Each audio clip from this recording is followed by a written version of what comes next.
네, 안녕하십니까. 신지식인 정인태입니다. 저는 국립한국복지대학교 특임교수를 역임했습니다.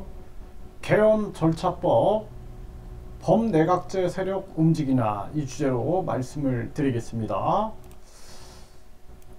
네, 한겨레에 따르면 김진표 국회의장이 개헌 절차법을 만들어서 2024년 총선 때까지 개헌 꼭 이루겠다 이렇게 얘기를 하고 있습니다.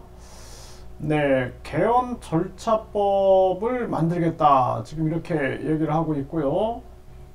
네, 내년 1월 1일부터 국회 개헌 특위를 구성하려고 하는데 그 전에 개헌 절차법을 만들려고 한다. 네, 그 전이니까 지금 12월이죠. 네, 발빠르게 움직일 거다 이렇게 생각을 하게 되고요. 네, 헌정회가 대선 후보 초청 정치개혁 개헌 절차법 제정 토론회를 개최를 했어요. 네, 지난 2월인데요. 네, 브레이크 뉴스에 따르면은 네, 그러면서 여기서 가장 중요한 게 개헌이다. 네, 헌법 개정 절차법을 만들자 이런 의견들이 나오고 제왕적 대통령제의 승자 독식 구도부터 타파해야 한다 이런 목소리가 나오고요. 그러면서 결국에는 분권형 권력체제 개헌안을 얘기를 하고 있는데 네, 김진표 국회의장이 중앙일보에 따르면은 김진표는 독일 60번을 개헌했다. 국민투표 없이 개헌하도록 검토하자.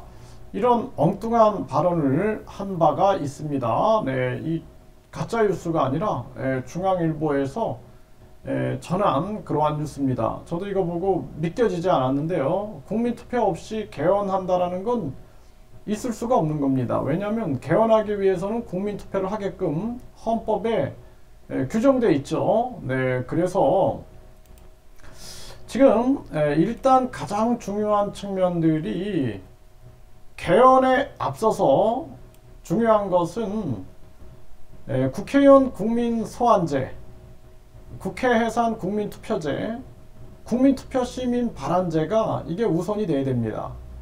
그래서 국민들의 목소리가 정책과 정치에 반영되는 이러한 시스템이 있어야 되는데 이런 것도 없이 무작정 개헌 그리고 나서 분권형 개헌이다 해서 대통령은 외교 안보를 담당하고 그리고 국회의원들이 총리를 뽑고 그 총리가 내각을 구성하는 거죠. 국회의원들이 장관도 하고 이렇게 되면은 기득 권력, 권력 세력의 만년 왕국이 될 수 있다라는 거죠.